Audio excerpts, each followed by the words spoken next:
Hello friends, my self Ankit Yadav. स्वागत है आपका on my YouTube channel English top up में। So without wasting time we start our video. So guys, आज की video में हम पढ़ेंगे कि अगर कोई एक्शन प्रेजेंट टाइम का है तो कैसे हम उसको परफेक्ट कैटेगरी के केस में इंग्लिश में ट्रांसलेट करेंगे और उसको ट्रांसलेट करने के लिए कौन कौन सी ऑक्सिलरी वर्ब और यू कैन से हेल्पिंग वर्ब हम यूज करेंगे उस सेंटेंसेस को बनाने में। गाइस, यहाँ पे परफेक्ट कैटेगरी से मतलब ये है कि जिस समय हम किसी एक्शन की बात कर रहे हैं उस समय वो एक्शन हाल फिलहाल ही क्या हुआ है, हमारा हो चुका है। तो गाइस, आज के टॉपिक को पढ़ने से पहले आपको बहुत जरूरी सी चीज वो आपको समझनी पड़ेगी। गाइस, आज आपको फिर से वर्ब का कंसेप्ट समझना पड़ेगा। इससे पहले वाली क्लास में भी मैंने प्रेजेंट डेफिनेट की और दूसरी मतलब वीडियो क्लासेस थी जिसमें मैंने वर्ब का कंसेप्ट पहले डिस्कस किया था। उसका एक रीजन था गाइस, मैं आपको जरूर बताऊंगा उसका रीजन आने वाली वीडियोस में। गाइस, वर्ब बेसिकली हमारी कितनी टाइप की होती है? 3 टाइप की होती हैं। First form of verb, second form of verb, third form of verb. देखिए यहाँ पे जो वर्ब होती है हमारी 3 फॉर्म होती है उनकी। First form of verb, second form of verb, third form of verb. First form of verb को हम कहते हैं base form of verb, second form of verb को कहते हैं हम participle form of verb, third form of verb को कहते हैं हम past participle form of verb. Guys, इसको मेरे को बताने का मेन रीजन ये है कि अभी जो हम टॉपिक पढ़ेंगे उसमें हम अभी जो वर्ब की फॉर्म यूज करेंगे वो थर्ड फॉर्म यूज करेंगे। गाइस, कौन सी फॉर्म ऑफ वर्ब यूज करेंगे? थर्ड वाली। बिकॉज परफेक्ट टेंस के अंदर हम वर्ब की थर्ड फॉर्म यूज करते हैं। एंड अभी तक जो आपने हमारी प्रीवियस वीडियोस में सीखा है like present indefinite tense, present continuous tense, उनमें हमने कौन सी फॉर्म ऑफ वर्ब यूज की है? फर्स्ट वाली। अभी तक इंडेफिनिट एंड कॉन्टिन्यूअस टेंसेस में हमने फर्स्ट फॉर्म ऑफ वर्ब का यूज किया था, जहाँ की अब परफेक्ट टेंस में हम थर्ड फॉर्म ऑफ वर्ब का यूज करेंगे, जिससे आपको कंफ्यूजन ना हो, इसलिए मैंने आपको क्लियरिटी में बता दिया। गाइस, ये सिर्फ चीजें होती क्या है, इनका मैं डीप कंसेप्ट आपको वर्ब की वीडियो क्लासेस में बहुत अच्छे तरीके से पढ़ेंगे। गाइस, उम्मीद करता हूँ आपको ये चीज क्लियर हो गई होगी। सो इसी के साथ हम आगे बढ़ते हैं। एंड गाइस, अगर आपने हमारी प्रीवियस वीडियोस को नहीं देखा है लाइक प्रेजेंट इंडेफिनिट वाली क्लास या प्रेजेंट कॉन्टिन्यूअस वाली क्लास, तो आपको नीचे डिस्क्रिप्शन में आपको लिंक मिल जाएगा। आप उस लिंक पे क्लिक करके हमारी प्रीवियस वीडियोस को वॉच कर सकते हैं और इस वीडियो के एंड में भी आपको हमारी वीडियोस के लिंक मिल जाएंगे। आप वहां से भी हमारी वीडियो को वॉच कर सकते हैं। गाइस, मैं आपको ये वर्ब फॉर्म ऑफ वर्ब का एग्जांपल देके समझा रहा हूँ। लाइक गाइस, मैं एग्जांपल ले लेता हूँ गो। गो का मतलब होता है जाना। अब गो हमारी कौन सी फॉर्म ऑफ वर्ब है? First form of verb. अब इसकी सेकंड फॉर्म ऑफ वर्ब हो जाती है हमारी went. Third form of verb gone. So went हो गई second form of verb, gone हो गई हमारी third form of verb. Guys, अब आपके माइंड में डाउट आ रहा होगा कि अभी तक हमने first form of verb use करी, अभी देखा कि परफेक्ट टेंस में third form of verb use कर रहे हैं, ये सेकंड वाली कब करेंगे? गाइस, हम सेकंड वाली फॉर्म ऑफ वर्ब, ये सारी वर्ब कहाँ यूज होती हैं मैं आपको बेसिकली ऊपर से बता दूं कि थर्ड फॉर्म ऑफ वर्ब ना आप इसलिए देखोगे कि हमारी कहाँ यूज होगी, हमेशा परफेक्ट टेंस में यूज होगी। परफेक्ट टेंस में हमारी यूज हुआ करेगी। अब वो परफेक्ट किसी का भी हो सकता है, वेदर प्रेजेंट का होगा या पास्ट का होगा या फ्यूचर का होगा। जैसा कि आप मेरे पीछे ये सेंटेंस स्ट्रक्चर एंड ये टेबल देख सकते हो, जिसका डिस्कशन हमने अपनी प्रीवियस क्लासेस में भी किया है बहुत अच्छे तरीके से। आप जानते हो कि जब भी हमारा एक जनरल स्ट्रक्चर होता है, एक जनरल सेंटेंस का स्ट्रक्चर होता है, उसमें क्या होता है, या एक सब्जेक्ट होगा, हेल्पिंग वर्ब होगी और यू कैन से ऑक्सिलरी वर्ब होगी, ये वर्ब होती है, उसमें एक ऑब्जेक्ट होता है। एंड ये you know table, in this table आप क्या देख रहे होगे कि यहाँ पे हमारे कौन से होते हैं? एक्शन। अब जैसे यहाँ पे क्या है, एक्शन हमारा किस टाइम का है? प्रेजेंट टाइम का। और प्रेजेंट में से कौन सी कैटेगरी का है? इंडेफिनिट का है, कॉन्टिन्यूअस का है, परफेक्ट का या परफेक्ट कॉन्टिन्यूअस का है। सो गाइस, अभी हम कौन सा पढ़ रहे हैं? Present perfect. मींस एक्शन कौन सा? प्रेजेंट टाइम का है और कौन सी कैटेगरी का? परफेक्ट का। तो हम देखेंगे एक्शन यहाँ पे प्रेजेंट टाइम का है और कौन सी कैटेगरी का है? परफेक्ट। और परफेक्ट में कौन सी ऑक्सिलरी वर्ब यूज होगी? हमारी हैज या हैव। अब गाइस, आपको पता है कि हमने इन दोनों का डिस्कशन अपनी प्रीवियस क्लासेस में कर रखा है। अब अभी हम कौन सा पढ़ रहे हैं? Present perfect tense. So guys, अभी कोई एक्शन अगर प्रेजेंट टाइम का है और परफेक्ट कैटेगरी का है तो उस टाइप के सेंटेंसेस को बनाने के लिए हम कौन सी हेल्पिंग वर्ब यूज करेंगे? हैज और हैव। अब गाइस, आपके माइंड में एक डाउट और आएगा, वो क्या होगा कि अब हम हैज किसके साथ यूज करेंगे और हैव। सो गाइस, आप जानते हो कि हमारी जो भी हेल्पिंग वर्ब होती है वो किस पे डिपेंड करती है? हमारे सब्जेक्ट पे। गाइस, मैं आपको इससे एक समझाता हूँ। गाइस, जैसे कि मैंने आपके सामने लिखा है सब्जेक्ट। सब्जेक्ट हमारे बेसिकली आप जानते हो 3 टाइप के होते हैं, first person, second person, then third person. But अब यहाँ पे आपको ये कैसे पता लगेगा कि आप हैज हेल्पिंग वर्ब किसके साथ यूज करोगे और हैव हेल्पिंग वर्ब किसके साथ यूज करोगे। गाइस कीप रिमेंबर, मैंने यहाँ पे 2 वर्ड लिखे हैं, प्लूरल एंड सिंगुलर। सिंगुलर का मतलब कोई एक, प्लूरल का मतलब कोई बहुत सारे। एंड गाइस आप याद रखना, अगर सेंटेंस के अंदर हमारा सब्जेक्ट कैसा हो, फर्स्ट पर्सन का हो या सेकंड पर्सन का हो या प्लूरल हो, तो हम कौन सी हेल्पिंग वर्ब यूज करेंगे? हैव। गाइस कौन सी हेल्पिंग वर्ब यूज करेंगे? हैव। अगर हमारा सब्जेक्ट सेंटेंस के अंदर थर्ड पर्सन प्लस सिंगुलर है तो कौन सी हेल्पिंग वर्ब यूज करेंगे? हैज। अब गाइस जैसे इसके अंदर कौन कौन से आ जाएंगे, आपको पता है थर्ड पर्सन में हमारे कौन कौन से आ जाते हैं। और वैसे आपको पता होगा कि थर्ड पर्सन के अंदर हमारा दे भी आता है, बट मैंने यहाँ पे क्या लिखा है? Third person plus singular. Singular का मतलब कोई एक, बट दे थर्ड पर्सन में होके भी हमारा दे कैसा होता है? प्लूरल। तो दे को हम यहाँ ना लेके कहाँ लेंगे? यहाँ पे। अगर मैं यहाँ पे इसके एग्जाम्पल दूं आपको, क्या हो जाएगा? आई वी यू दे।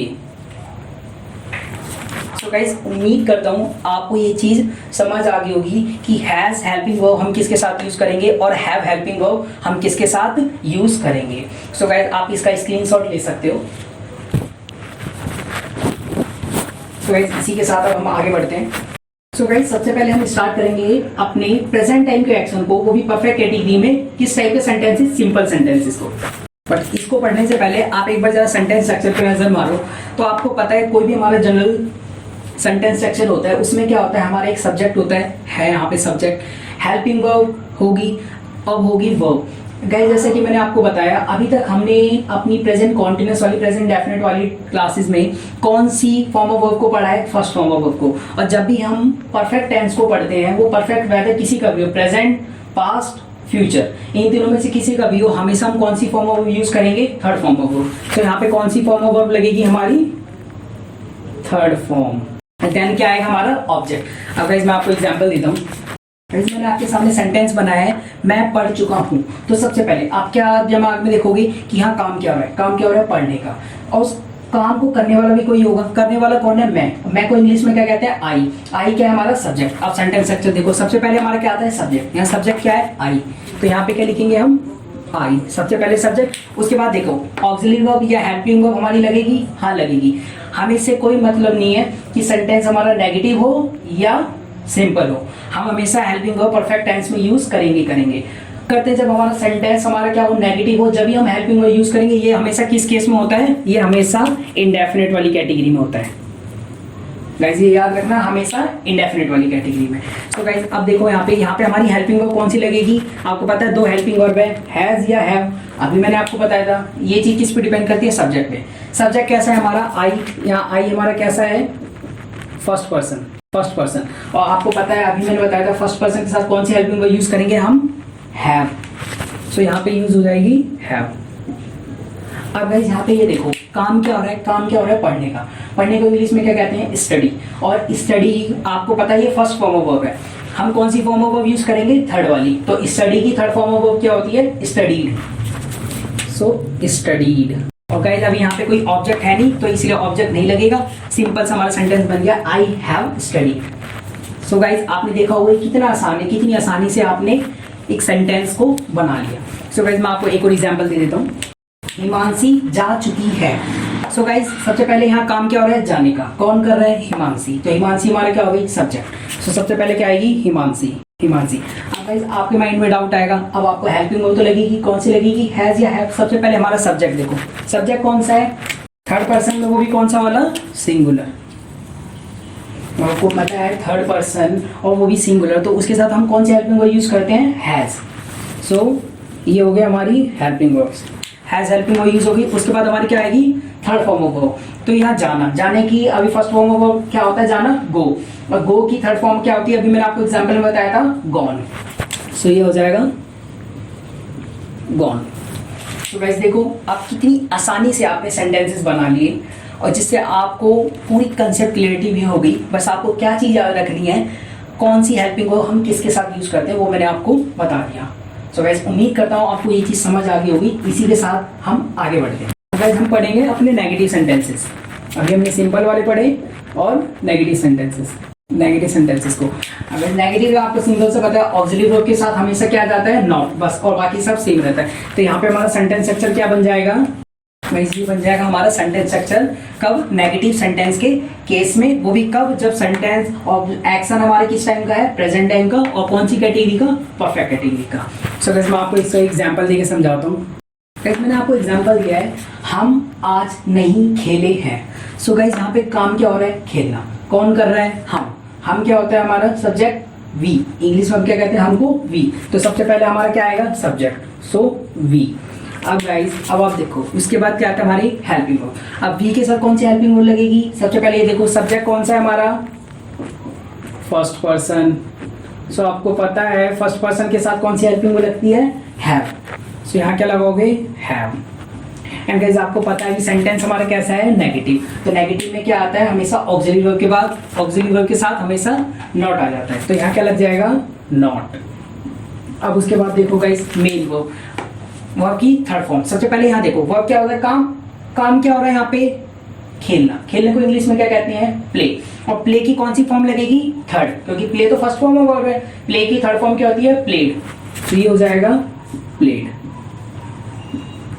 और गाइस अभी देखो आप ऑब्जेक्टिव पार्ट है आज, तो आप कह सकते हो टुडे। आज को क्या कहते हैं, today. So we have not played today. So guys देखा आपने कितना सिंपल था और आसानी से हमने अपने प्रेजेंट परफेक्ट टेंस को, वो भी नेगेटिव सेंटेंस के केस में, कितनी आसानी से इंग्लिश में ट्रांसलेट कर लिया। सो गाइस उम्मीद करता हूँ आपको ये चीज़ समझ आ गई होगी।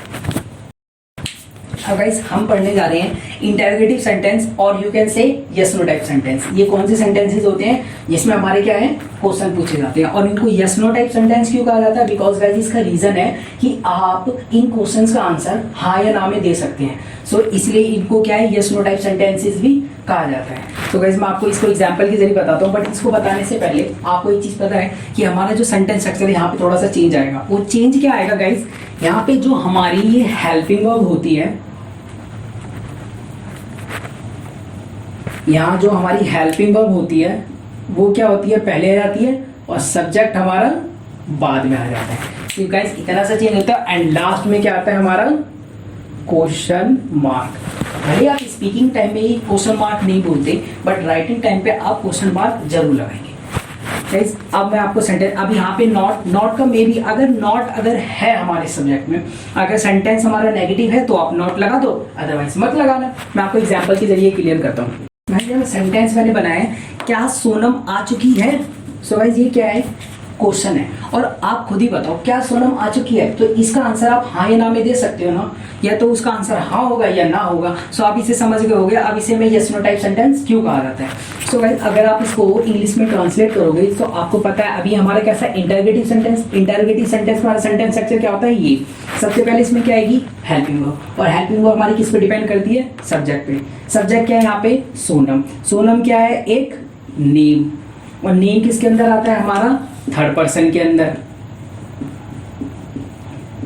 और थर्ड पर्सन के साथ कौन सी हेल्पिंग वर्ब हम यूज करते हैं, हैज। तो सबसे पहले क्या आएगा, हैज। अब उसके बाद क्या आएगा, सब्जेक्ट। सब्जेक्ट क्या है यहाँ, सोनम। अब गाइस क्या ये नेगेटिव है, ये नेगेटिव क्वेश्चन नहीं है, सो हम नॉट नहीं लगाएंगे। अब हमारा आएगा वर्ब। वर्ब क्या होता है, कोई भी काम, या काम क्या हो रहा है, आना। आने को इंग्लिश में क्या कहते हैं, कम। बट कम तो फर्स्ट फॉर्म ऑफ वर्ब है, हम कौन सी फॉर्म ऑफ वर्ब यूज करेंगे, थर्ड। तो कम की थर्ड फॉर्म क्या होती है, कमी होती है। सो ये हो जाएगा कम। एंड देन ऑब्जेक्ट है, अभी ऑब्जेक्ट नहीं है, then question mark. Has Sonam come, क्या सोनम आ चुकी है। देखो गाइस हमने कितनी आसानी से इंटरोगेटिव सेंटेंसेस को बना लिया। अब इसको मैं एक और एग्जांपल देके बताता हूँ। सो गाइस अब यहाँ देख सकते हो, यहाँ हमारा जो क्वेश्चन है वो कैसा है, नेगेटिव है। और नेगेटिव है और आप इसका आंसर सिंपली यस और नो में दे भी सकते हो। क्या वह नहीं पढ़ा है, तो सबसे पहले आपको पता है क्वेश्चन है। क्वेश्चन में हमारी क्वेश्चन मतलब इंटरोगेटिव सेंटेंस। इंटरोगेटिव सेंटेंस जब इंग्लिश में ट्रांसलेट करते हैं सबसे पहले हेल्पिंग वर्ब। हेल्पिंग वर्ब किस पे डिपेंड करेगी, हमारे सब्जेक्ट पे। सब्जेक्ट कैसा है, वह मतलब ही और सी। यहाँ पे क्या होगा, ही, बिकॉज यहाँ लड़की की बात हो रही है। लड़की की बात होती तो वहाँ क्या यूज होता, सी। अभी यहाँ ही है, सो ही के साथ ही कौन सा हमारा, थर्ड पर्सन के साथ कौन सी हेल्पिंग वर्ब लगती है हमारी, हैज। सो सबसे पहले हैज, उसके बाद हमारा सब्जेक्ट। अब उसके बाद देखो अभी सेंटेंस हमारा नेगेटिव है ना, तो यहाँ हम क्या लगाएंगे, नॉट। अब यहाँ काम क्या हो रहा है, पढ़ना। पढ़ने को इंग्लिश में क्या कहते हैं, स्टडी। और यहाँ पे स्टडी तो फर्स्ट फॉर्म ऑफ वर्ब है, सो अभी कौन सी फॉर्म ऑफ वर्ब यूज करेंगे, थर्ड वाली। तो स्टडी की थर्ड फॉर्म क्या हो जाएगी, स्टडीड।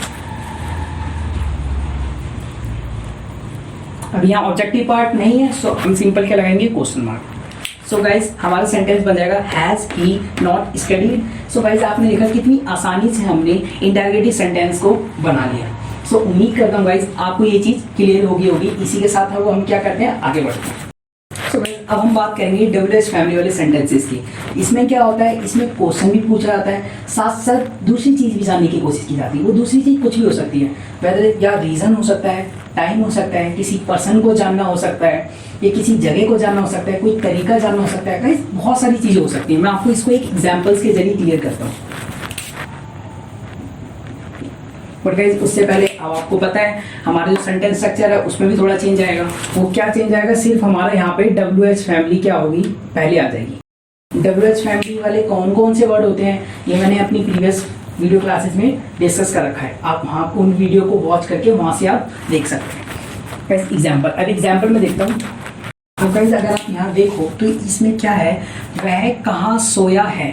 सो इससे हमारा पता लग जाता है ये क्या है, क्वेश्चन। और साथ ही साथ कहाँ, मीन इससे क्या पता लग रहा है कि वो क्वेश्चन तो पूछ रहा है और क्वेश्चन में भी क्या कर रहा है, जगह जानने की कोशिश कर रहा है। जब भी ऐसे सेंटेंसेस हो तो हम किस में बनाते हैं, WH फैमिली वाले सेंटेंसेस के अंदर। अब आपको पता है WH फैमिली वाले सेंटेंसेस, हमारी WH फैमिली सबसे पहले आती है। तो WH फैमिली कौन सी है, कहाँ। कहाँ को इंग्लिश में क्या कहते हैं, वेयर। So where. अब हमारी आएगी हेल्पिंग वर्ब। अब आपको पता है हेल्पिंग वर्ब किस पे डिपेंड करती है, हमारे सब्जेक्ट पे। सब्जेक्ट कैसा है यहाँ पे, थर्ड पर्सन के और प्लस सिंगुलर। तो थर्ड पर्सन प्लस सिंगुलर, उसके साथ कौन सी हेल्पिंग वर्ब लगेगी, हैज। अब आपको पता है गाइस वेयर, हैज। अब उसके बाद हमारा क्या आता है, सब्जेक्ट। सब्जेक्ट क्या है हमारा, वह। अभी यहाँ लड़के की बात हो रही है तो ही। अब आपको पता है क्या है, नेगेटिव है।